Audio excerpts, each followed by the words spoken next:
All right, everybody. Welcome to the January 2024 Jobs Report and Inflation Update. We hope you are enjoying the ride on this economic roller coaster. And welcome to our monthly report where we talk about the trends, numbers, news, and views that you should use as you approach your career or job search. With us today, as usual, is Dr. Riley White, who is the Associate Dean of Teaching and Learning and the Associate Professor of Finance with tenure at the University of New Mexico.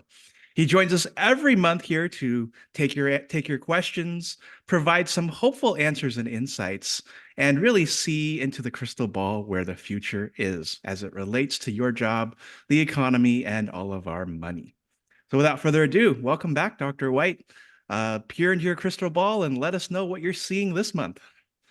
Thank you for having me, Albert. Thank you for having me, Colin. Thank you for having me, Albert's List attendees from near and far. It is so great to see you there in the audience, and I'm so grateful for you here. And I want you to note there's no such thing as a dumb question. Feel free at any time during this discussion to ask questions. We'll make this interactive, talk about your topics.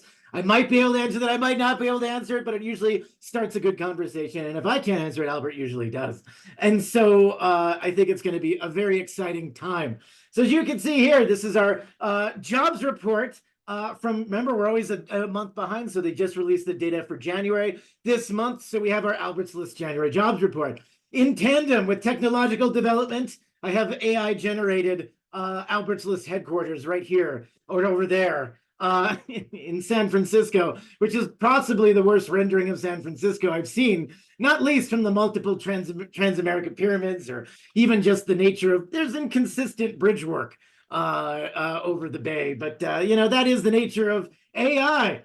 So let's rock and roll from here and let's see what we can come up with. And again, no such thing as a silly question. Right next to Transamerica, Albert says, look at that. That's prime real estate. And why is it prime real estate? San Francisco had one of the highest office vacancy rates of any metropolitan area in the nation, at about 26% of commercial property being vacant at this time. So if you're looking for a space that somebody isn't already living in, you got it right there downtown. Now let's talk a little bit about our jobs report here. And so this is the experience most people saw when they saw this, especially if you're in the Bay Area. If you're elsewhere out of the Bay Area, you're like, the jobs may be going well, but what is it like in the tech industry? What is it like if you're working for the labs? What is it like for all the other stuff? Now, Albert's got some notes here from Wall Street Journal. Oh, yes, I saw this article as well. They're coming back to San Francisco. Tech is coming back, and that's a good sign. But if you were looking at this jobs report coming lately, you were saying the news was awash with how good this jobs report was. It did crush expectations. We expected 180,000 new jobs. We got 353,000. And again, this is above even what we would expect in a pretty good economy to achieve. Unemployment remains steady at 3.7%. But if you're a tech employee, you're like, this can't be real. This is not my experience. And my goodness, it's so hard to get work in certain sectors. And that's what we see, is we see these vast differences between the experiences of some people and the experience of others, depending on the sector you're in. And we're going to dive deeper into where that is. I got some great questions from our pre-questions from our Albert's List, arena earlier this week that Albert sent me that I will answer throughout this. And we're going to talk about the nature of employment, the nature of the CHIPS Act. We're going to go on a little bit more on IT stuff and also into that sector-based economic breakdown. So where were these jobs added, if not information, if not tech? 100,000 jobs were added in healthcare. Healthcare has been the stunningly robust success story of the last couple years in the post-pandemic era and even beforehand. And you can know why. Our country is becoming older. In fact, look, demographically, the onus and the cost of medical costs rising as they are make a lot of medical type construction support staff units, buildings, highly desirable. And they're highly desirable in rural as well as urban areas because of the nature of where people live and work. So this is really interesting. So this is good. A good question from How is Tech in Oregon? Nike laid off 2% and Intel did another cut. Since I reside in Oregon, I'd be interested in this area. absolutely true story. And we're seeing a lot of the West Coast tech and a lot of the tech in the rest of the country were in a position where they overhired in the pandemic. They've since had to cut back, and they've cut back in a big way. I've got a chart that will show you this, and it's the case in Oregon as it is the case in California, as is the case in Massachusetts too, in some of the more technical in all the tech corridors of the country. 74,000 jobs were added in professional and business services. That is an overarching category. What does that mean? It means your accountant, but also some scientific services and also some other services related to this. So you might find yourself, despite your work being or viewed as a tech employee, you might be outside of what's called the information sector and more inside of professional and business services if it supports a lot of these things. We've seen that here, and we've seen that in the Bay Area as well. Just an expansion of professional and business services, and we'll go over some projections to 2030 that look at some of those effects. We added 45,000 in retail services. That's actually really impressive because the story has been that retail is on the outs. People will start spending less money. There'll be fewer people around to rock and roll, that will be comfortable spending a lot of money. Consumer confidence has been high, but not stellar. The growth rate in consumer confidence has been down. We were looking for a pullback there, and we didn't get it, especially in January, the month of retail pullbacks, which is really interesting. Even information, that went up 15K. Only lost a little bit in the mining sector. Participation rates. We know participation rates are the percent of people who could be in the workforce of working age that actually are either looking for a job or they have a job. And that's about 62.5%. We've actually been in a steady downhill trend since about 2000 on that. Workforce participation came on strong with the baby boomers, with women added to the workforce in the 70s, 80s, and 90s, reached its peak in around 2000. And since then, every time we get a recession, we get a lot of retirees coming off the job market. They drop out of the labor force. Our participation rate goes down. And demographically speaking, over the long run, just because of where generations are and sort of our increasing age as a country, we expect our participation rate to generally still go down. But however, it has remained solid, and it did increase last month, and that is a pretty good number to be at for us right now. Albert says, is it a good time to find a shovel-ready job? What, like an undertaker? That'd be kind of fun. Or like a grave digger. That's my favorite shovel-ready job. So that's a really good question. There's all kinds of things. When we think about projects being shovel-ready, looking for things that might go well, we're going to go in sector by sector and take a look at where those jobs are, where they're likely to be, and also where they'll be in the Bay Area in the next 7 years. So that's really a question. As retirees hop off the sidelines and back into the job market, Albert asks, how much does that hurt new graduates and those who are new in new industries? That's a really interesting question because a lot of work has been looked at involving generational debates. Retirees holding on to their jobs, or young people, not being able to get them in certain management roles in other places.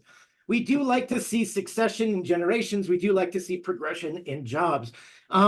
Since what happens is typically in bad economic times, you do see people choosing to retire when there's volatility in the market, when there's other issues. People will elect to have their retirement. They say, I'm done with this. And that frees up opportunities for others. So it is sometimes self-regulating, but this is not always the case. Of more interest related to that impact is how companies are going to operate now that we're looking at situations involving rules around contract workers, other things coming online that may change the way we do our hiring. And that's going to be a really interesting thing to note. Oh, that's fun. So we've got a YouTube video from Scott. Shovels, Aaron taking this literally. How many types of shovels? Oh, this is actually very interesting. So when we talk about shovel ready, Aaron's got your key right here. Put this on your resume. You can know the difference between all of them. You got your flat shovel, your edging shovel, your tree planting shovel, your handheld shovel. This is the equivalent of like the Bubba Gump Shrimp Company as it pertains to shovels. I know, we'll all go back to miners. It'll be the 49ers all over again. Everybody has a shovel and they start digging somewhere east of Sacramento in hopes for gold. But the hard part about this is we don't actually find that a lot of these jobs are evenly split where we're getting them. And let's take a look at what that means. Uh-oh, had a little bit of a delay here. I apologize if I paused. Here we go. I got a little bit of a lock screen here, so I'm going to reshare. Give me 1 second. And then I will, there we go. How are we doing?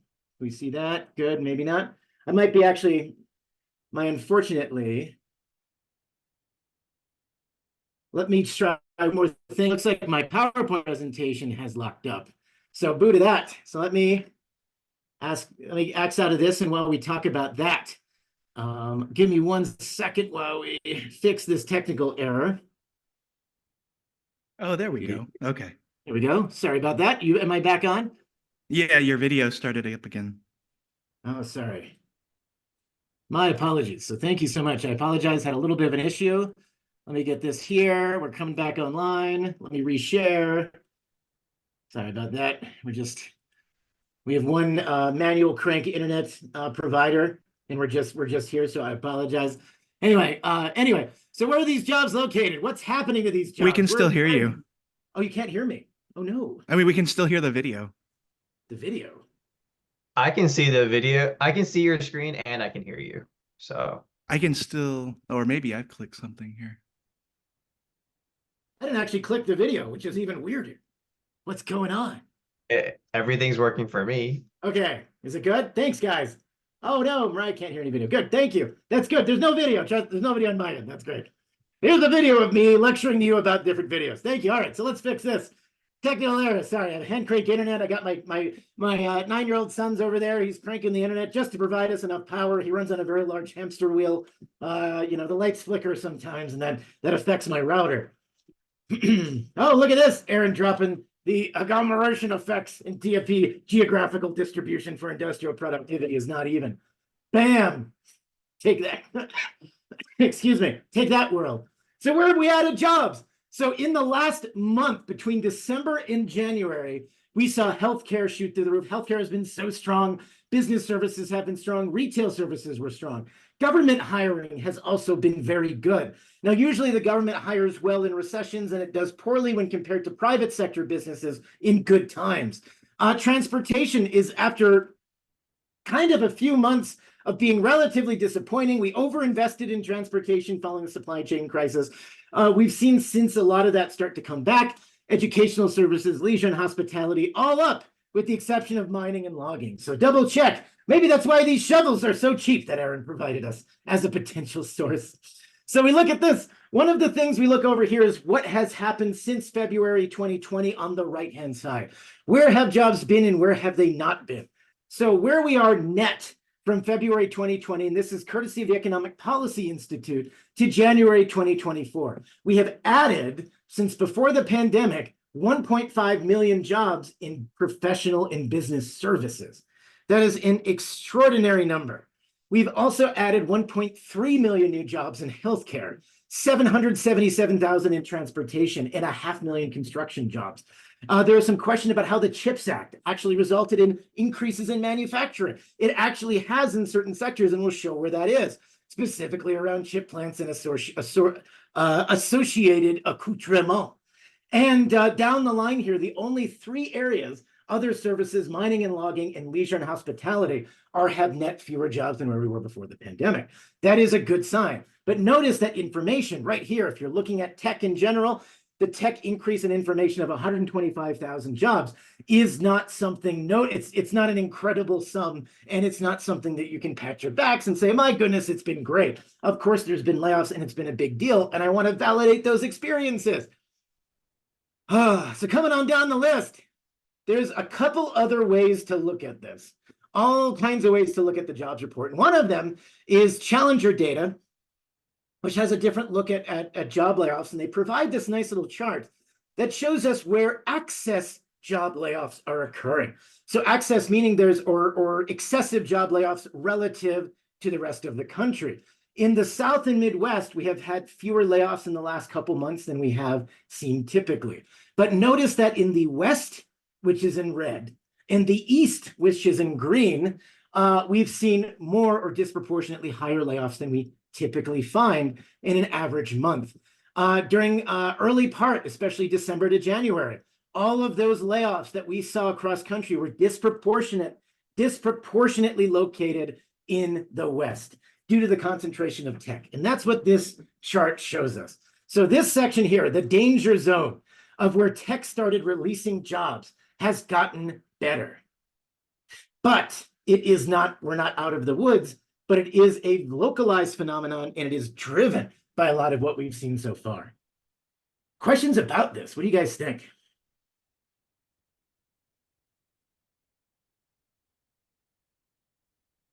Okay. Oh. Albert says, I want everyone to have their jobs back. I do too. Get your jobs back, everyone. Don't worry. What does January 2021 say? Ah, yes, 20 to 21. This was the right during the pandemic. This is right. The numbers are so high because of the pandemic that every region, west, south, east, east, west, south, and Midwest, had such excessive layoffs that it is it's not even encapsulated within this chart. I actually cut it off for the purposes of visibility. So down here, we've seen additional job growth happening in these areas, and then job losses in the last year and a half have been geared towards Western areas. So it's been really interesting. Scott says a bar graph below the line indicates job growth. Absolutely right, Scott. Or just a lack of job cuts. So it's fewer layoffs. It could mean growth, but it means in this sense, disproportionately less fewer layoffs. So above the line means that this is where there's disproportionate layoffs for some reason. Is it regional or is it not regional? It is clearly Western regional, and it was clearly centered around the first parts of 2023. But notice that it's still disproportionately high. And that is something to say, hey, this is a real thing that's happening, and it is disproportionate to other parts of the country. Colin. Cherry has a question. What's the cause of the layoffs? Are they moving? So good question, Cherry. So it depends. And to Asim's point, it's not just tech, it is a bunch of affiliated services too. But regarding this question, and that's a really, really good one. So these layoffs are ultimately thought of as a question of during the pandemic, we saw a rapid overhiring phase as we surged back from the pandemic and dealt with an increased amount of consumer demand. All these jobs increased more than what we could support over the long run. And so it's been said that a lot of the job losses that we've seen are tech firms, especially if it happens in tech, adjusting to having overhired in previous years. Now, overhiring is a tricky thing. What does that mean? And what does that relate to? And how could one overhire? So in this case, of course, especially if you're a new company or a relatively new arrival to the scene, your value is determined by your future growth potential. And your future growth potential and availability of capital, among other things, helps determine who you hire and in what capacities you hire for these jobs. And we saw this massive run-up, a potential increase, people reestablished after the pandemic what their growth models started to look like. Then, of course, interest rates rose again. We ran into an issue where people said, well, growth is not going to materialize necessarily in the places we did. We may have overshot our estimates and now we have to cut back, leading to declines in workforce because workforce represents a sizable chunk of expenditures for companies of any size, especially startup firms. And so it's an interesting phenomenon. And this is true if it's temporary. And if it's extended over a long period of time, there will be other seminal issues that are actually at play. And so moving is a factor, certainly when they view headquarters, but headquarters are one thing and operations are another. Where people maintain and create those operations is a completely different beast. And if anything, the incentives of the administration, at least over the last couple of years, has been to drive more technical manufacturing capacity back into the United States. So firms dealing with these areas in particular should see growth, if anything, in aggregate employment. But this is not always the case, and it's not even in any sense of the word. Another view of this: where have job cuts been? In excess of pre-COVID monthly averages since November 2022. When we look at where job cuts are happening, which sectors are they happening? Technology is the dark blue here. This is where job cuts exist. This is hitting the Bay Area disproportionately for that level. Look at this. So you've got the job cuts in general. So this is where the excess of pre-COVID average job cuts are. Tech is that big blue thing, followed by warehousing. That's kind of us saying transportation, warehousing, overhired. They're getting rid of jobs again. Financial activities have seen kind of a solid amount of cuts. FinTech has seen an increasing number of cuts. And lastly, at the very top, we have consumer products. And this is from Challenger Data, Gray and Christmas, and Arch Global Economics. And so that combination of things presents where the job cuts are happening. And so it's real. It's very much so. And this is the thing that you have to look at. Some sources of hope and some sources of concern. Concern is it's not going down in a meaningful way in the sense that we're still seeing a steady supply of layoffs from this.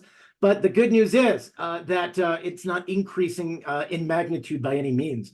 We're seeing steady. This is steady state. We expect that to, for every job cut, there's a proportion of those jobs that are indeed hired back. And that's something we're observing as well. What do you think? Interesting chart. Maddening. Colin. Isn't tech usually the canary in a gold mine? The canary in the coal mine, tech. Tech is more volatile than other sectors. It's more prone to changes in the cost of capital. It's more prone to changes in the economic state. When tech does well, or tech has a lot of promise and a lot of bubbly feelings, you get long periods of extended economic growth. When tech is ill and when tech has a sickness about it, it can indicate some other lasting things. Some of this very rationally could be in response to higher costs of investment. Firms can delay that cost if they're mature, but if you're a new startup firm or a tech firm with short-term financing options and other things, that's something you may have to adapt to very shortly. Albert says, by the way, if you're in tech and tired of a bloodbath, we're hosting a web panel tomorrow. Take a look. Albert's doing a great web panel tomorrow featuring a lawyer, teacher, librarian, and a construction worker, which is the start of every good joke.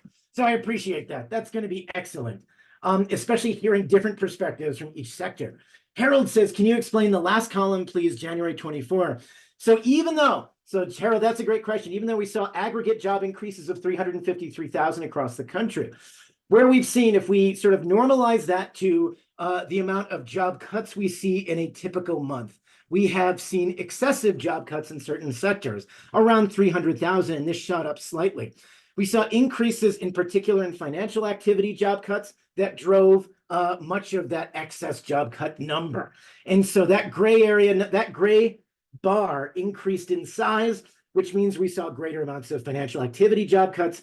Consumer products kind of stayed the same in excess. Warehousing increased slightly.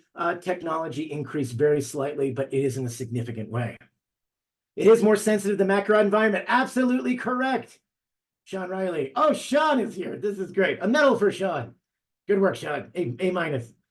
Albert says, do you ever look at how tech fared back in the 80s when Volcker was jacking rates in the 20% range? Or was the industry too new back then to have any correlation? So new industries have correlation in that period, but it's a very different market. The way that we have these beasts, and indeed, and I'll show you a graph later about the magnificent 7 firms dominating stock performance in the last couple years, is very rare. We don't usually see highly concentrated areas that much. If it's some relief, please note that in this environment, even though we saw the S&P 500 surge about 25% last year, 75% of companies who are publicly traded did worse than that. The amount of companies doing well in this environment are very small. And this high level of concentration is highly unusual. And so that's what makes it actually harder to compare this period to the 80s, is the high level of concentration that we have in the tech field among some very big players. So question from the audience, where does the financial services industry fall in terms of job cuts?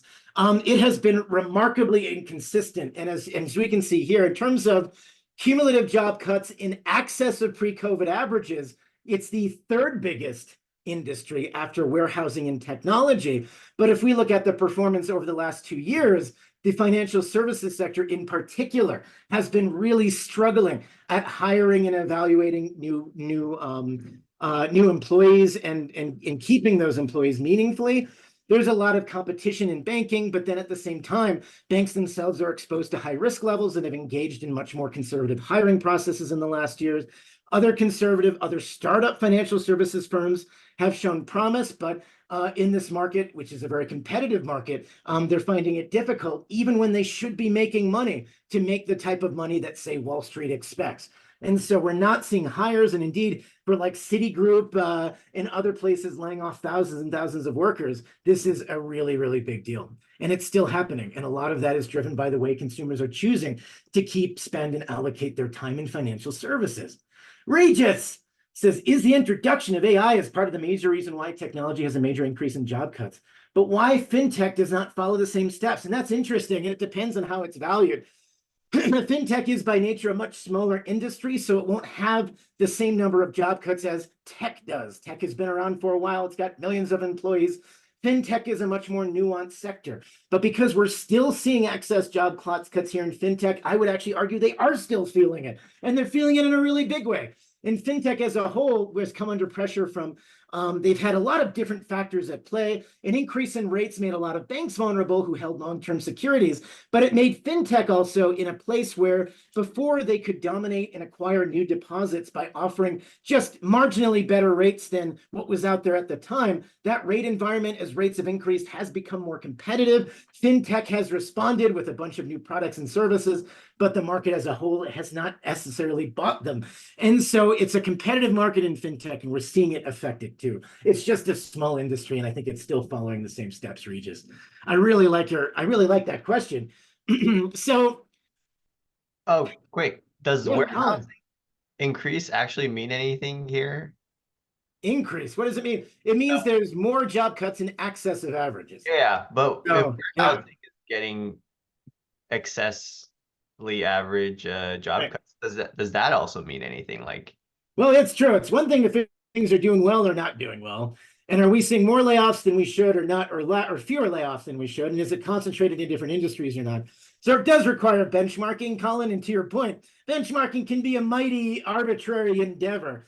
But for simplification purposes, we're just looking at right before COVID as a proxy for how things are doing relative to the bygone eras of the before times when life was simple and we went outside without abandon, skipping through the park like it was 2019 all over again. When money was cheap, Albert says. I always remember those days. It's sepia in my memory. It's like a tone. It's like a flashback in an 80s movie. Great. So, but yeah, I know. It's right. You're up to this, Colin. We're trying to figure out ways to measure this. But here's the thing. Here's another way to look at this. Let's go back in time all the way to the year 2000. Dun, dun, dun. This is the number of stories that mention job cuts, layoffs, and firings in excess of pre-COVID weekly averages. Where's the bad news bears? 2008, 2009, right? Great Recession, tech bubble burst, 2001, 2002. We've got COVID, 2020, 2021. And right here, we have a sparkle of higher layoffs that were issued by all the tech firms beginning in 2020, 2023, and leading up to 2024. So it is a bump, but you see every 5 years or so. It doesn't necessarily lead to a negative economic situation, but it is higher. So some of you had said, wait a second here, Riley, hiring and firing. What sectors are doing it? It seems like nobody's hiring. I can't, one person wrote in their question, and let me bring it up here. They said, what kind of jobs are being created? I see myself and 10 close friends, they said, laid off in tech and places like Chipotle and Olive Garden, closing early due to staff shortages.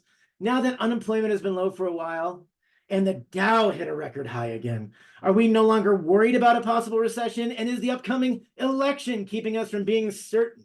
So a bunch of parallels are happening at once here. So number one is that people are still, and this is a graph that shows kind of where hiring and firing is.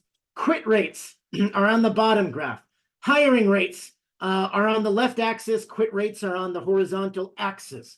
When we look at the 45-degree line, when companies are hiring more than people are quitting, they appear above this 45-degree line. So that's pretty nice. Sunshine, rainbows, unicorns. So it's a happy area, but different places hire at different rates. The hiring rates for arts, entertainment, and recreation is very, very high, but there's also a huge churn in that sector. Accommodation and food services, huge hire rates, huge quit rates. But over here, you have information, notably the sector with the combination of the lowest hiring rates as well as the lowest quit rates. People are quitting their jobs, leaving the sector per se with a lower percentage than other places, and they are hiring at a much slower rate. And so there is very little churn relative to other sectors in that area. Elise Gould from the Economic Policy Institute, quote, even with softening in hires over much of 2023, the hires remains above the quits rate in every sector. Some workers are still quitting in search of better opportunities, but the labor market is decidedly not hot. And so there's skills issues involving that question. We are still very much worried about a recession, and I do want to make that clear. We have to stick this landing. If we want a soft landing, the Fed's got to cut something this year, just to give us some hope, some dreams, some sparkle. And where we've seen jobs have been, and the Dow and the S&P 500. Remember, the Dow is just the 30 firms picked by the Wall Street Journal to be representative of American commerce. The S&P 500, which moves similarly, although it's composed of the 500 largest firms, has also reached record highs. But to that point, their up and downs have been dominated by some big players. And we've seen a concentration in very few areas. I'm going to drop this chart in early. Where have we seen this? Take a look at this, guys. I know this is hard if you're watching this from a CRT television or from a very poor, maybe it's, you've wired one of the original iPods to view this sort of thing. I apologize for the low resolution. I will describe it. As we go through time, one of the things to look at is the breadth of the market, meaning that how many companies are doing well in a particular amount of time. So if we look at the number of companies that are outperforming the market, only 25% of companies in January were outperforming the market. That is a level of concentration we have not seen since the tech bubble, and before then, since the Nifty 50 back in 1973. That is how concentrated the market is right now in terms of these things. It's extraordinary. Compare that to right after a bubble crashes or a tech bubble crashes, or you have these issues like May 2001, where you actually have a majority of companies beating the market and only a few companies dragging the market down. And then you have other issues where we expect to see usually somewhere between 40 and 60% of the time, it's a pretty even market. A lot of companies do well. Here we have very few companies. The Magnificent Seven, Alphabet, Amazon, Apple, Meta, Microsoft, NVIDIA, and Tesla. And sometimes people have thrown Netflix in there for, giggles. But these 7 companies have been driving a lot of this increase we've seen in aggregate. The Dow Jones is weighted is a price weighted index. The S&P 500 is a market weighted index, but both have shown have reached record highs fairly recently. This is fun. This is cool. Thank you for the link, Sean, as well. I appreciate this. Sean sent me a text with additional links.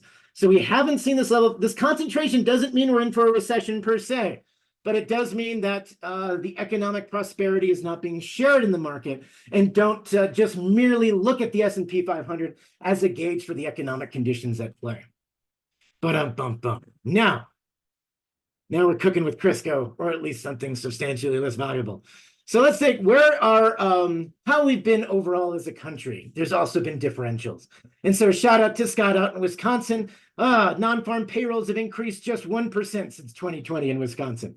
However, in New Mexico, 1.4%, California, 3%. Across the West, anything in blue has been blazing with an increase in payroll numbers. This is a chart from Joe Politano. You can see some double-digit growth in parts of the West, particularly in Idaho. Other slower growth economies, places like Oregon and Wyoming, and New Mexico in the West. As a whole, it is an uneven market, and your experience will vary. Your mileage will vary when it comes down to these things. Another thing to think of as well, real wages. One person asked me a pre-question. They said, are we going to continue to see declines in wages? Now, this is interesting because it's kind of a fascinating question. People said, do you see a trend in employers offering lower salaries? Is it a trend? I see a trend in employers offering lower increases year to year than they have previously. But the good news is, because inflation has come down, real wages, which is our wage number minus inflation, have actually been increasing again. This is a chart from Justin Wolfers. So in general, people were back to kind of where we were, almost on that sort of pre-pandemic line, heading upward. Wages are increasing in general, but not for everybody. I'll show you something else in the next one. So we had a spike beginning in 2020. Millions of people were laid off. Because low-income workers were laid off, the average hourly raise skyrocketed. Hourly wage skyrocketed because those low-wage workers weren't in the market anymore. So it's a compositional change that happened exactly in 2020. Since that time, the job market has gone back to where we expect it to be. And as low-wage workers return to the workforce, this reduced average wages, but now they're increasing again meaningfully, and they're back above pre-pandemic levels, which is a good sign. But you're saying, wait a second, is it fair for everybody? Absolutely not. The percentage of workers who receive raises above inflation, although in general they are, is only about 57%. 41% of workers have received raises at 5% or more above the rate of inflation. So if you have not received an increase that has been proportionate with inflation, that is fine. You're one of 43% of Americans where that is the case. And the good news is, though, is that that has returned to the above 50% category, which for a while, when inflation was higher than wage growth, was below 50, and that was bad news. So we're getting slightly better. Also, and this relates directly to the question, are employers offering smaller increases in wages, or are they decreasing the wages they want? They're not decreasing them, but the wage growth has slowed considerably. Using data from the Indeed wage tracker, we can actually follow that in 2024, those new jobs are only about 3.6% higher than they were in the previous year, where at the beginning of 2022, they were 9% higher than they were the previous year. And so we have a situation right now where suddenly we're back to pre-pandemic levels or so of wage growth year on year. So are things good or are things bad? 3.6%, still beating inflation, says Albert. And that is good news. And if we can continue to beat inflation, that will power a long period of growth for us, but we have to do it. Barely, says Sean, and he's right. Barely beating inflation. Isn't that the case? Now, one way to look at consumer health is, and one reason I am still not calling it as, we're not out of the woods yet, per se, involving where we'll be with the economy. I'm hopeful and optimistic. We won't suffer a recession and we can get through this if the Fed lowers rates and things happen and we can power increases and all that stuff. But we have some consumer finances are still deteriorating.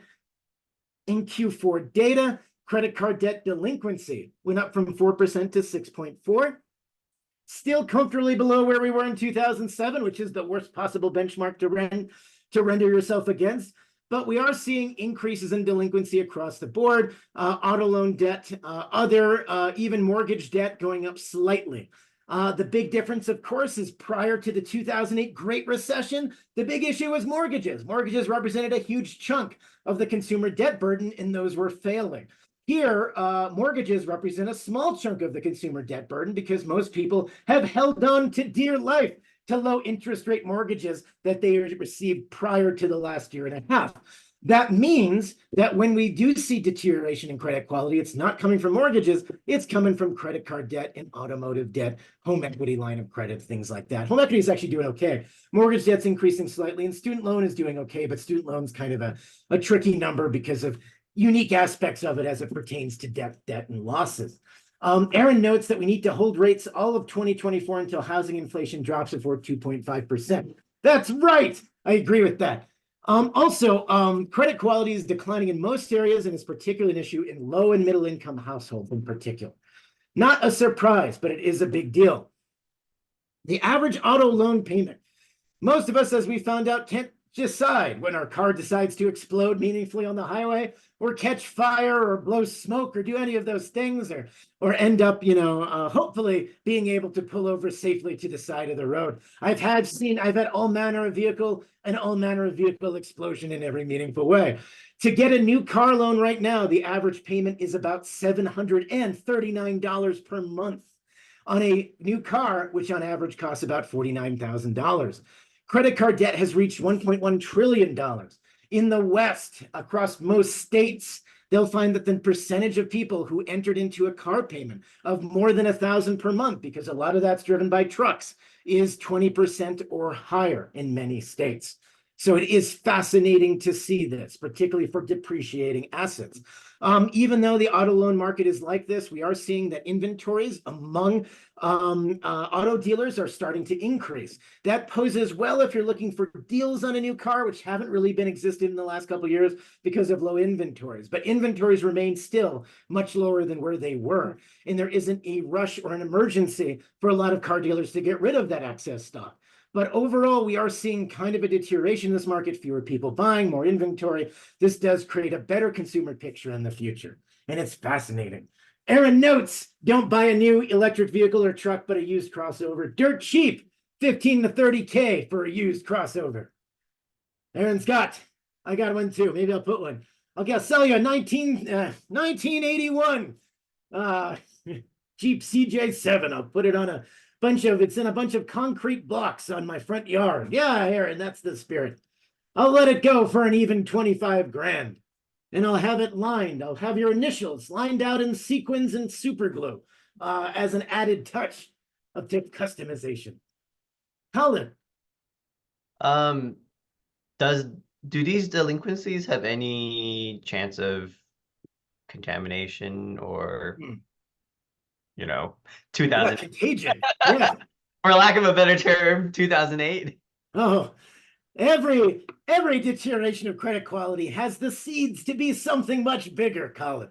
But to answer your question here, the good news is not really. It depends on who's holding the loans and what are the issues. I'm still more concerned, if I look at the financial sector in general, I'm more concerned about commercial real estate causing issues with small banks who hold about 70% of commercial real estate, and the Treasury/Fed not stepping in to do something like another bank lending program that gets us out of that in a short amount of time. That is a concern to me because it is if lenders are changing the way they're behaving, they are being more conservative in general about certain loans. It is indicative of a perception of something's bad's happening. Hustle for deals. No dopamine buying in 2024. Aaron, that's a great shirt. Market it on the De Los Reyes website. We're going to do it. So let's rock and roll. Let's head down here and see what we got. So let's also another look at delinquencies. We look at other things. Percentage of the balance 90 days delinquent by loan type. Credit card debt's going up. But again, if we go back in time to 2008, 2009, 2010, it was worse, which is like the worst possible metric. In the worst recession we've had in our lifetimes, it was worse, but credit quality is deteriorating. And that is something we do have to watch. Auto loan quality is deteriorating, but slowly, but it's nowhere near where we were pre-pandemic. And other mortgage rates remain, and mortgages being the key, a very, very safe investment right now because so many people have very low interest rates on their mortgages. Now, if we look at something else, 30 plus days of loans where people are starting to fall behind on payments, 90 plus days delinquent, there's somebody waiting to grab your car the next time you leave it open. It's going to be repoed, and there's going to be the equivalent of Dog the Bounty Hunter is going to come after your vehicle at some time in the future if you are 90 days behind. But 30 days behind, you're in a better situation. It's a bit better. You're just falling behind on bills. There's hopes and dreams. But notice that credit card and auto loan debt have skyrocketed in their deterioration. And the way this pans out, if we keep drawing these lines, 2024, 2025, longer rates, when rates are higher for longer, I'm not seeing a lot of cases to slow this down and to show a sign of an economy that's poised for growth in the future. I've got to see those default rates drop, and I got to see them drop significantly. Vehicle insurance, by the way, in case you didn't know this already with your vehicle, has started increasing at the highest level we've seen. CPI for urban consumer motor vehicle insurance is just shooting through the roof. This is from Bloomberg. This is a screenshot from the Bloomberg terminal back in January. The price increases we've seen for insurance is just absurd across the board. And that's driven by increased liability costs, increased healthcare costs, all the stuff that they insure, of course, increasing in value. And so the actuaries are having a field day recalculating these, and it is a big deal. So it is happening. And now we got a question about chips. Are they delicious? Sometimes. The Chips and Science Act, again, in the middle of the pandemic supply chain crisis that we had. We ran into an issue where the CHIPS Act was passed Congress got together, they passed a series of substantial financial incentives, grants, tax credits aimed at bolstering semiconductor manufacturing, research, and development within the United States. Now, in general, there's a question of, do these things work and does that make sense? You know, if we look at economic policy in general, we know that strong trade relationships with overseas countries can result in growth in both areas, but that growth in turn, what we found out in research in the last 20 years, in particular, is that it's very uneven where that growth happens. One thing that is typically bad economically on a mainstream economic approach are things like tariffs. So one way to look at this and look at supply chain increases and also hopefully boost American manufacturing skills under the background was this idea of the CHIPS Act, looking at ways to incentivize the growth and development of in-house manufacturing.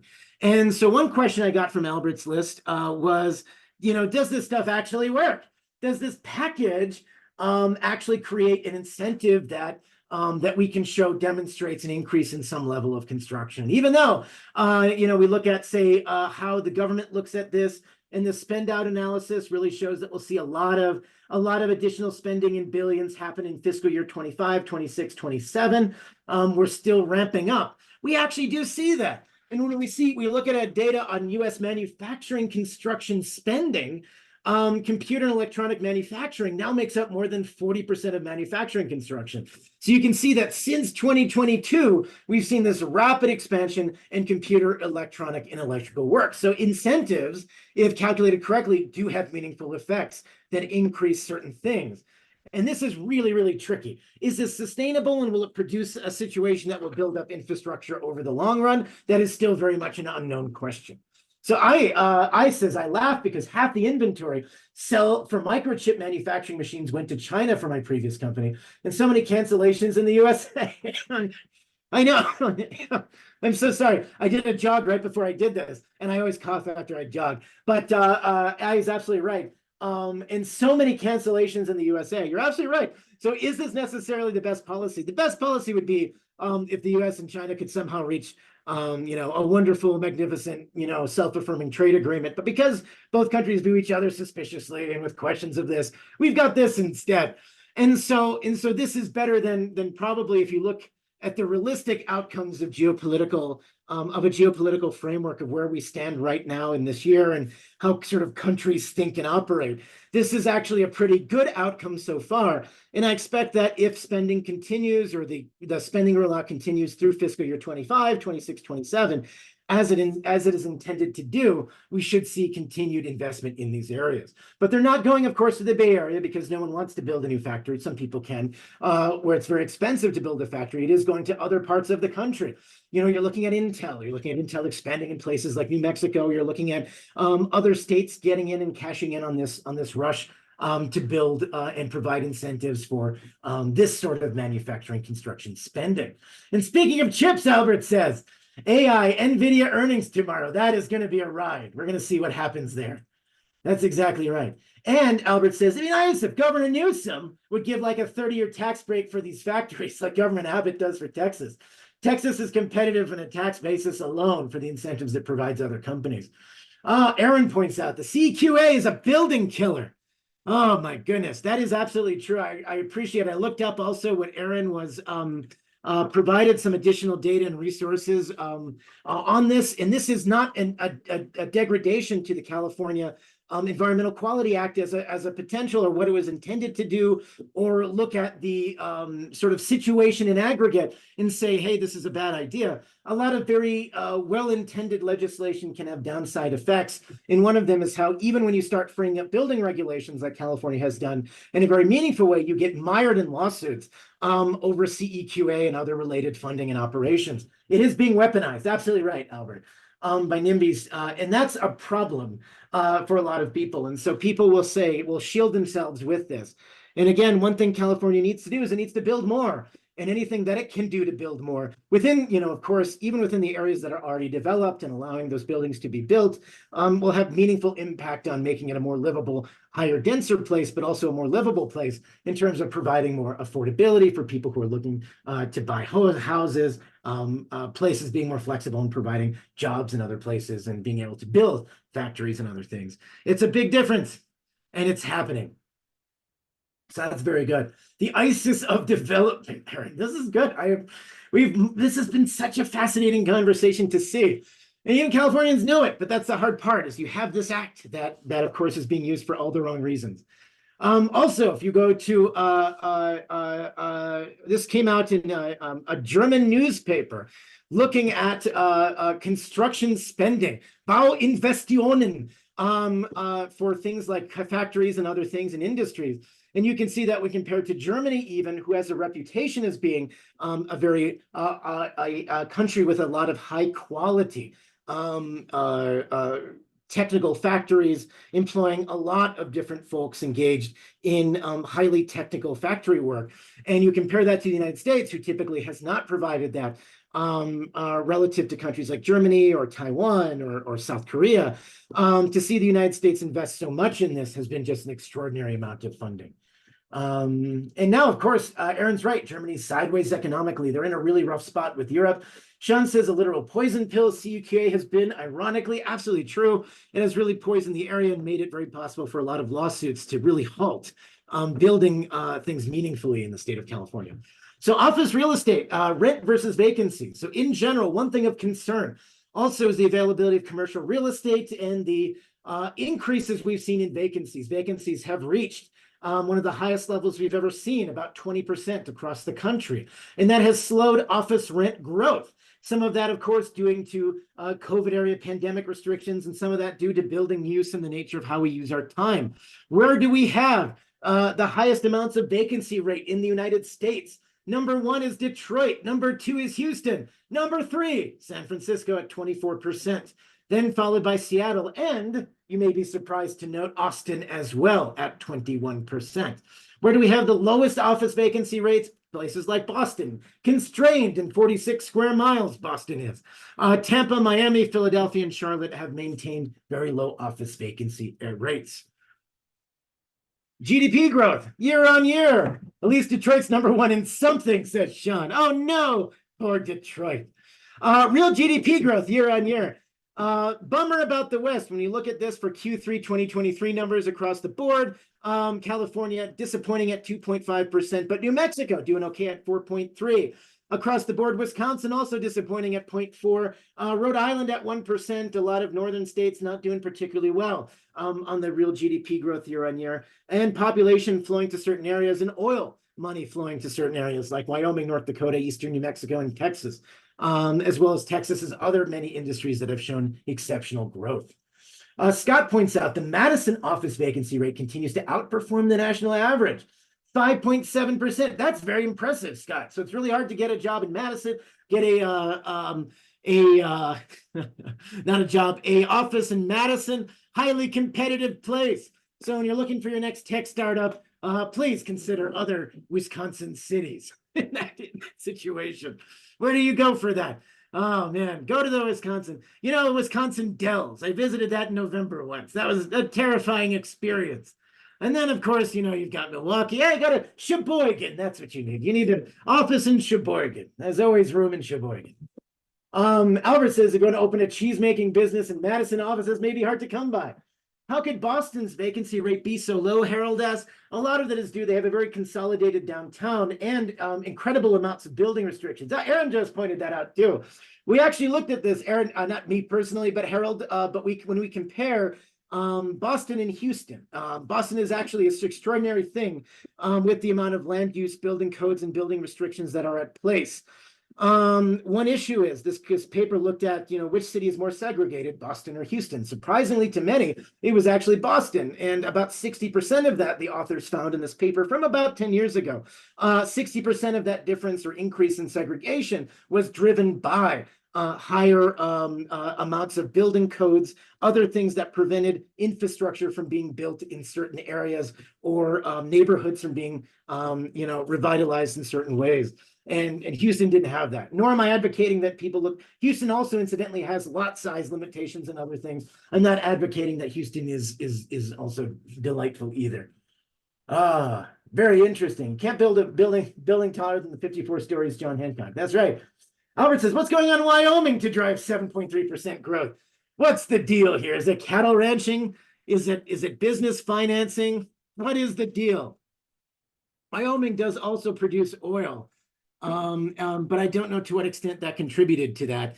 It is an oil-producing state. That increase, it only has a population of less than 500,000. So as such, that I think that you have some economic activities take disproportional magnitude to its growth. And my guess is, since North Dakota increased so much faster than South Dakota, North Dakota, of course, being the third biggest oil-producing state after Texas and New Mexico, I'm guessing a lot of that GDP is driven similarly by those effects. Houston has 100 times better development approaches versus Boston. I agree, Aaron, 100%. Scott says, Wyoming, perhaps distance from large urban populations, pandemic relocations. That's true. Scott points out as well, places like Jackson Hole were booming because they were destination sources. So in the fancier parts of Wyoming, up towards Yellowstone and other places, you've got some better increases. So one source of note and source of pride is the U.S. is doing better than some countries internationally among our G7 partners. News this week, Japan, of course, falling into a recession. The UK falling also into a recession. The United States going do, here's us. We're coming for your economy. And it's not just, and we're not currently in a recession. We have been doing very well relative to other nations that were around the world. And it's revenge spending by Americans, Albert said. It was helped by our very ambitious $5 trillion of stimulus spending that brought us roaring back after the COVID pandemic. And it was bold, but it was beautiful when it came down to helping our economy recover. So this has been really smart, and even projected into 2024, we're expected to see about 2% real GDP growth and smoke, basically, to your point, the rest of the nations. Albert says Japan has been really growing for the last 30 years. That's true. I'm headed to Japan in 3 weeks' time. Gonna investigate, gonna take a look how the economy's doing over there. And right now is the best time to go there for Americans. The yen is weak. Gonna purchase some fantastic things for Albert's list. Bring it on down to the Bay Area. What do we got here? So we had a question, and somebody asked right on the back of this, and they said, hey, bring back cheap sushi, green tea, Kit Kats, and lots of anime. I can just see that. What'd you put in your bag? I put a lot of sushi. This'll keep well. One of those things. So Bay Area jobs. So the professional and business services industry, which is called a super sector, is actually composed of 3 sectors: professional, scientific, and technical services. It includes management of companies and enterprises and administrative support. So all the things that help businesses run. And of all the things we look at, so if we go to California EDD and we see, and not necessarily they've got some smart economists working there and they've got some things that are happening to make it work. They've got, I'll check out Tokyo Vice, Aaron. That would be really good. I'm going to Tokyo, Osaka, and I'm going to Kyoto.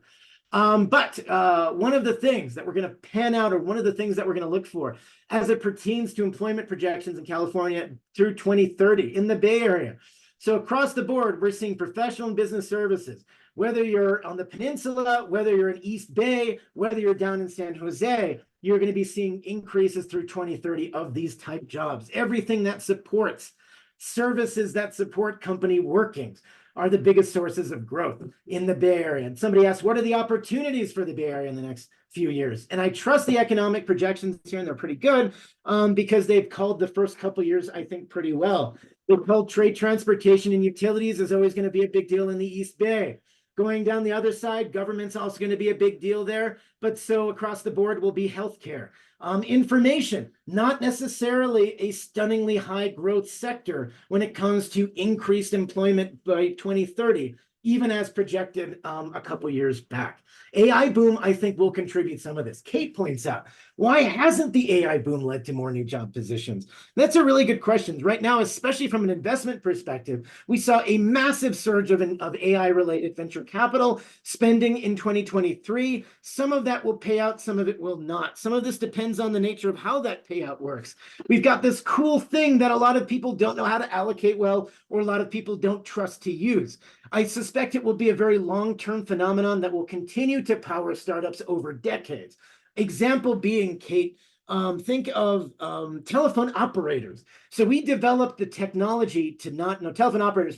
When back in the old days, when you used to pick up a phone and be like, connect me to so and so, and you'd have to get on the line and connect me to so and so in San Bernardino, and then you'd have San Bernardino County, and then you have this thing, and somebody would connect you and connect another line.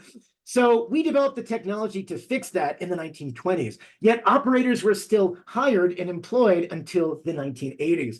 It took 60 years for technology to be developed before, even when we reached that mass production or to mass, even when we solved it technologically, for it to be implemented in a way that was universal. And even if we look at something, even in our modern era where things change so quickly and churn so quickly, it still will take years before the potential of AI is fully realized in its as it pertains to different sectors and different places.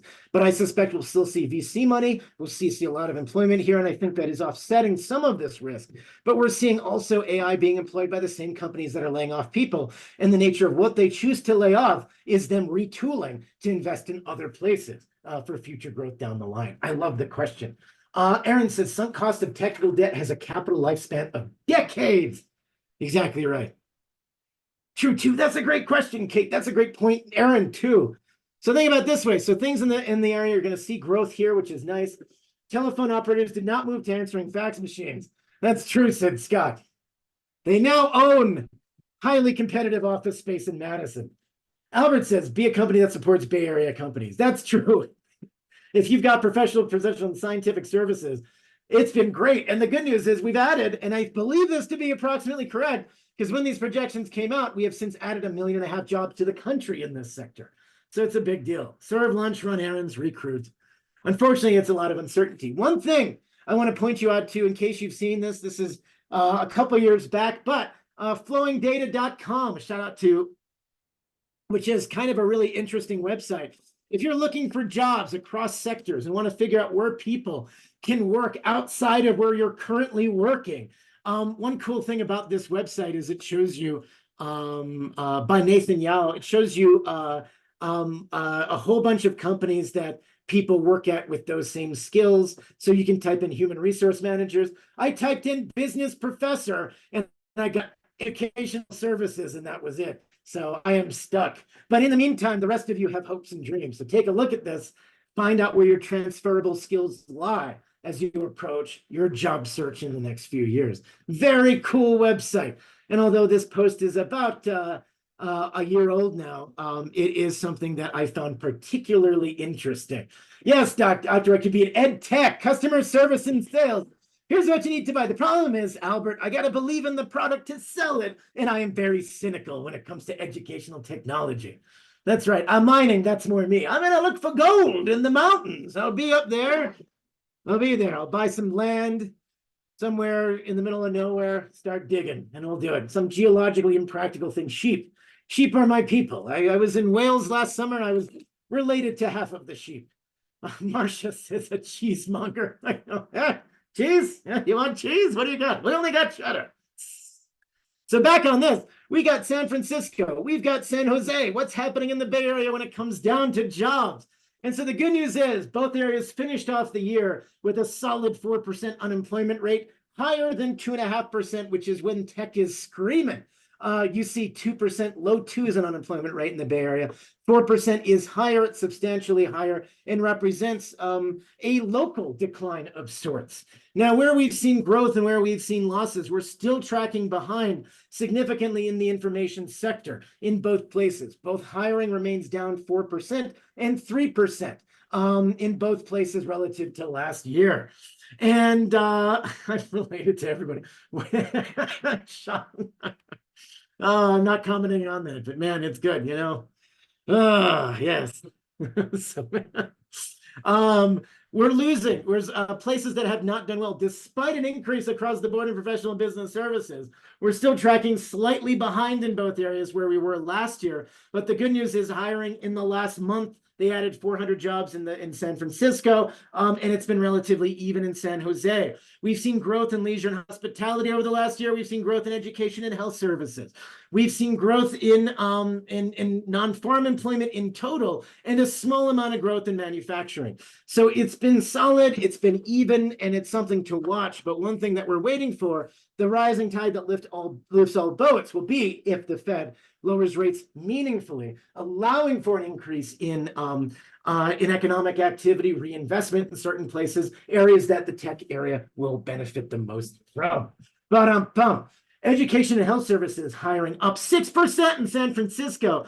Absolutely right. And when we think about this, that's a huge amount of increase, considering it is already the second single biggest sector of employment in the Bay Area, with 415,000 people in San Francisco as well as East Bay working in that sector. Up 6%, not jobs to sneeze at. That's 25,000 additional jobs in that area. Leisure and hospitality is also recurring for those Sunnyvale vacation time. Leisure and hospitality is up 8%. Absolutely right. When Dr. White left the sheep unemployment. Oh God, this took a turn. Oh, that's right. Yes, you're not pulling the wool over my eyes. That's what I said. $28 an hour starting at In-N-Out Burger in Davis. I know where that In-N-Out Burger was. I was in Davis again last year. I was thinking about that.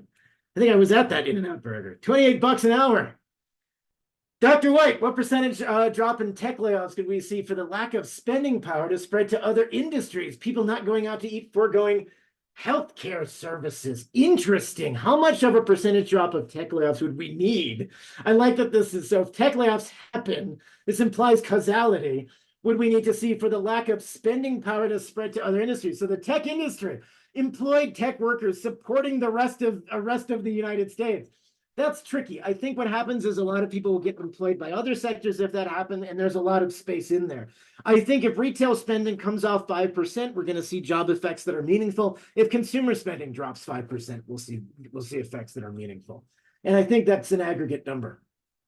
It implies that tech workers have a ton of money based on their salaries, and their departing from the industry means they stop spending. That's true.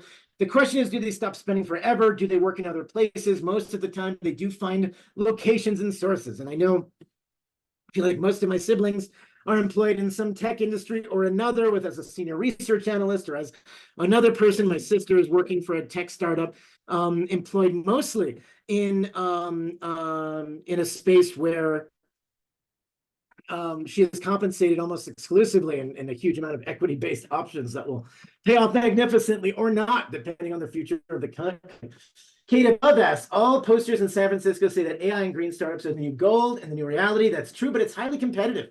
So green startups are a focus in the future. I think it depends on the story that the green startups are issuing. One thing that we're focused on that will certainly happen is an increase in energy-based infrastructure in the future, and the nature of power. A lot of our green startups, a lot of other things require certain power usage and power allocations to be meaningful. I think the capital of this area, there's a lot of capital flowing around this place, a lot of alternative sources for capital that make a lot of these gold. But to your point, it is very noisy right now. And because there are a lot of potential market leaders in each of these industries, there will be a lot of startups that fail. There will be some startups that are successful, and some industry leaders that will shake out of this in 10 years that will be really meaningful. I think green startups offer a great potential. I think they have, they're hitting the market running right now, and there's a whole bunch of green environmental solutions that are out there that have a lot of long-term potential. Investors, though, have a limited amount of patience. I think 1 to 3 years, 1 to 3 years from now in particular, they'll be looking at where cash flow is coming in, and then you'll run into some crises in these areas. So it's booming because there's interest, but how this shakes out will be highly variable. And some companies will be more successful than others. So when you look for a company, look for a strong management team with strong connections, a reliable and demonstrated growth in what they offer and the revenue growth that they're looking at. And hopefully they'll be in the black, being profitable at some point in a short amount of time rather than a longer one. And they'll be well positioned to take advantage of these capital structures in the next few years. And that's the bottom line. That's a great question. So I think they have a lot of things, but it's very noisy. And it's hard for me to whether to say if X is going to do well, if Aurora Solar is going to do well, if this company is going to do well. It all depends on the business market and how they're able to market what it is that they're selling. And every growth, and one person asked, and that relates to Kate, that reminds me, because I also have this question that came out from Albert's list that asked and said, hey, is it harder for startups now? And in many ways, it's complex right now. There's so much competition, which is a good sign in the overall tech industry to have competition. But there's so much competition, but there's also more alternative sources of financing than you've ever had before. Alternative banks, alternative VC providers, private equity floating around everywhere in the world. And there's a lot of deals and a lot of people looking to make money, and a lot of things that have happened. You've seen since rates have come up, some of the pressure on recognizing those yields have come back a bit. People are going into more traditional products in some areas, and that's taken a lot of the heat off of that rapid growth in private equity that we've seen. But I still think it'll be compelling in the long run. Aria says, do we have data about the rest of California? Are SoCal metrics much better? Oh, that's fun. We've never had an outside request. Let's bring in, man, we could do San Diego, we can do LA, we can bring in LA. I can get some data real quick. Let's do some street finance here. Let's do LA, Long Beach, Anaheim. And let's see how we're doing. And let me grab some, let's see what we got here. So in short, unemployment rate is slightly higher in the LA area, about 5%. In that area, of course, a different series of businesses and different series of structures. In LA, the information sector is down 9.1% in hiring in the last year, compared to education, which is up 6%, and leisure and hospitality, which is up 6%. So similarly, they've seen a continued, it's even been more exacerbated in those places. So San Francisco has been holding on in many ways in a much more positive way than even LA has been. Aaron says, cut a mega bipartisan deal to double nuclear reactors in the US. We can build 10 in 10 times Ontario, Finland scale, 6 to 12 reactor plants, hundreds of thousands of nuclear jobs, zero carbon energy for 50 million homes. That's true. The name of the game in the future is going to be energy abundance. Everything we need is energy requirement. We're going to shift towards cleaner sources of power. That is going to continue to be a journey for the United States, but nuclear, with the exception of course, the disposal of the used material, is a generally very safe and a very cost-effective way to generate electricity. It is not the most expensive nor least expensive way to generate electricity. But you're seeing there's always a lot of hesitancy here for a lot of folks for a lot of different reasons, but I think it will be a thing. I think it'll be a big deal. Albert, how about areas people are fleeing to? I'd be curious about Vegas or Phoenix. Let's take a look. So Las Vegas is an interesting thing. I've actually not looked at Las Vegas. My son turns 10 in March, and I say, where do you want to go? I'll take you anywhere on the earth for your birthday. And he goes, Las Vegas. And he's like a little cigar. Now he's like, I'm like, oh boy, that'll be fun. A lot of things to do when you're a 10-year-old history prodigy. Las Vegas, New Mexico. That's what I said, Albert. That's much cheaper and only an hour from where I live.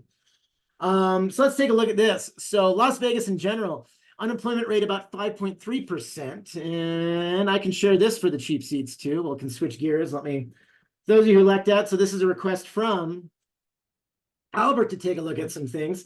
So if we zoom in here a little bit, and if you can't see it, what's interesting about the Vegas economy is although they are growing, you'll notice that unemployment, even in the information sector, remains below last year, even in Vegas. But across the board, you do see the decreases are less than in California, and you see a lot of real positive increases across the board that are deep in different industries. Professional and business services up 7.2%, education up 4%. A lot of things happening in Vegas.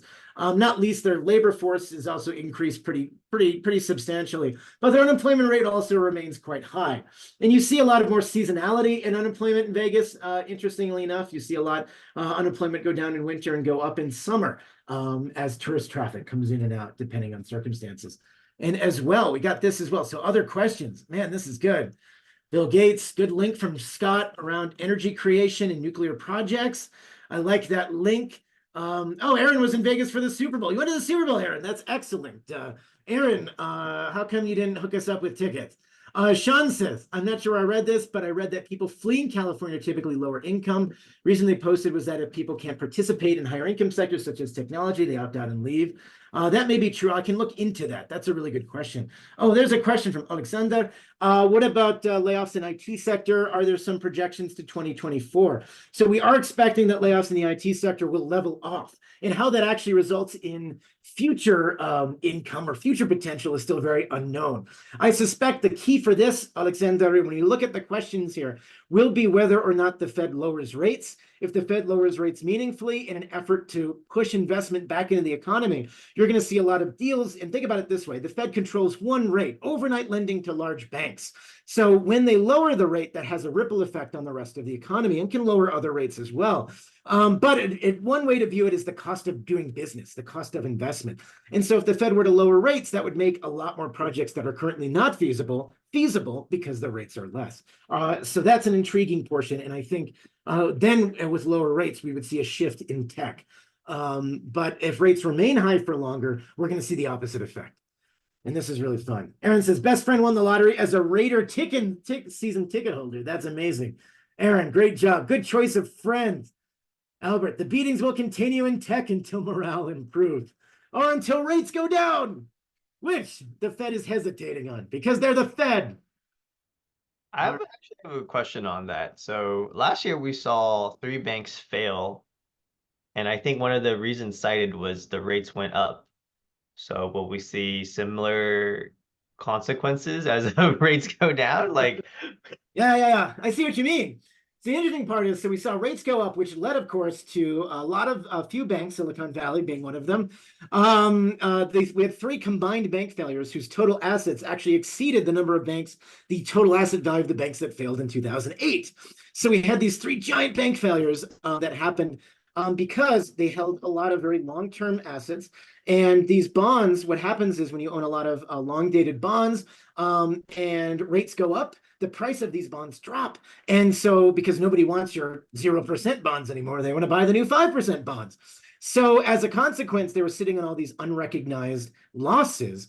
And that caused a lot of people, especially with a lot of additional money, to be very nervous. We have federal insurance that protects you, FDIC insurance, up to $250,000 per account. So if you're holding millions of dollars, either through your corporation or other agency or other bank, if you're a startup company and you have a business relationship with Silicon Valley Bank, you're going to be very worried if they're on the brink of failure because you'll lose all your capital. And so we had a flight of money from these banks happen as people were nervous. And because it's gotten so easy to move deposits from one area to another, a flight of money from any bank can happen almost overnight. And that can turn an adequately capitalized bank into an inadequately capitalized bank like that. And so what it would take would be a run on this capital. Now, here's what happens. So a lot of banks who have done more standard risk management practices than, say, Silicon Valley Bank and invested in a series of different things, including bond ladders and other things, that means that they're insulated most of the time through market mechanisms from changes in rates. And when rates go down, if they were, say, piled up on a lot of long-dated bonds right now, they would actually be in a better position because those long-dated bonds are going to be paying them 5% for a long time, while the rest of the bonds that are being issued by the economy will be paying them 2%. So I'm less worried about that going forward and affecting the banking industry. And I'm more hopeful that then banks see opportunities to recognize yields, invest in companies, and that gets the grease going, the grease fire going on the Silicon Valley economy, hopefully in the next couple of years. okay, but thank you for that. So thank you for that. there's no worry about the lowering of rates. Yeah. But the rates were raised to combat inflation. So what happens if we lower their rates and inflation shoots up again? Then we have to increase the rates again. But then aren't we just in a cyclical? Right. You know, Well, so what causes and why did we have inflation? And inflation we had a surge in demand in a supply chain crisis, but a surge in demand that was temporary. We had all this money poured into the system and we had this increase in demand and then it went away. So we had this spike of inflation and then it went back down again. And so the good news is that we don't expect that to happen again because of that. But if we believe that inflation was transitory for those reasons, we should be more proactive now about lowering rates because it's unlikely to come back. And what would power long-term inflation over the long run? You need to have wages power it. So you need wages that consistently grow at rates higher than inflation. And so right now we have some of those, but they're not really at the level that powers inflation. Like 4% real growth of wages is great, but it's not quite there. And actually, it's not even that much if we really, depending on if we want to take out inflation, do other things. We're really low 1, 2, 3% when most of the country on wage growth, real numbers, net of inflation, and that's not enough to power inflation in itself.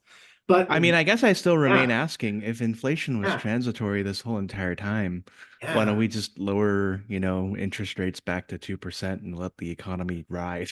That's a good question. So there is I would say, a sizable minority of economists right now that are asking for that literal thing, Albert. They're just like, put rates back to 0 and let it rain and those things and inflation be damned. But on the other side of this, that is a risk. And Harold points out a good question. What happens if the Fed does not lower the rates on the other hand?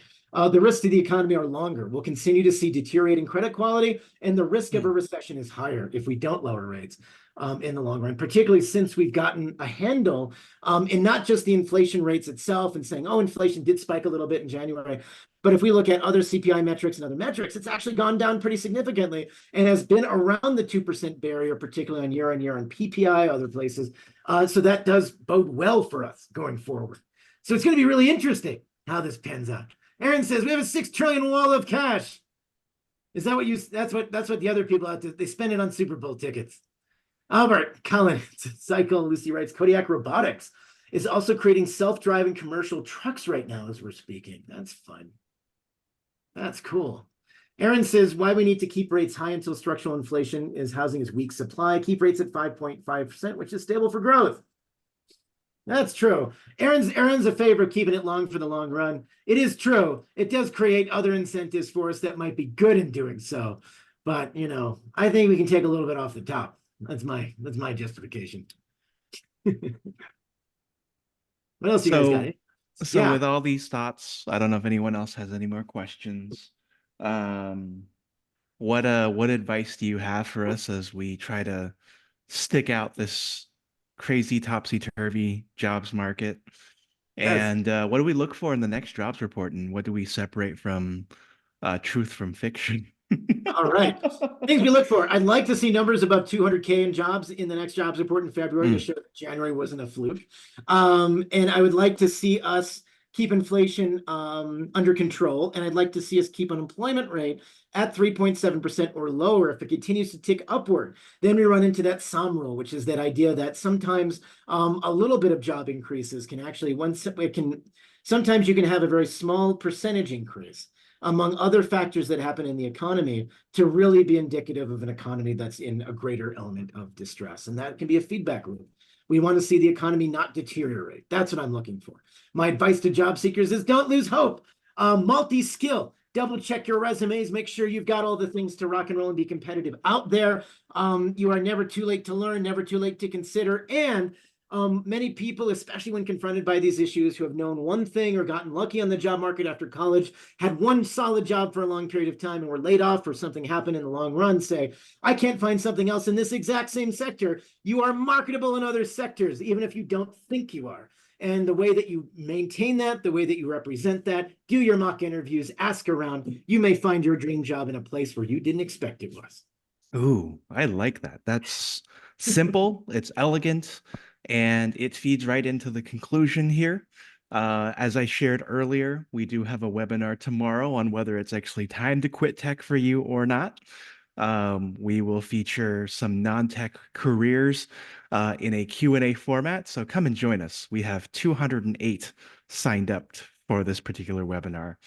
And then on Thursday, we're going to also talk about how to thrive in the future of job search. So way to go, Dr. White. You're kicking it off with some really good insight for all of us here. In the meantime, if you like this webinar, we'll be posting it on our YouTube channel in the next few minutes here once Zoom finishes recording, and we'll be hosting this webinar again next month.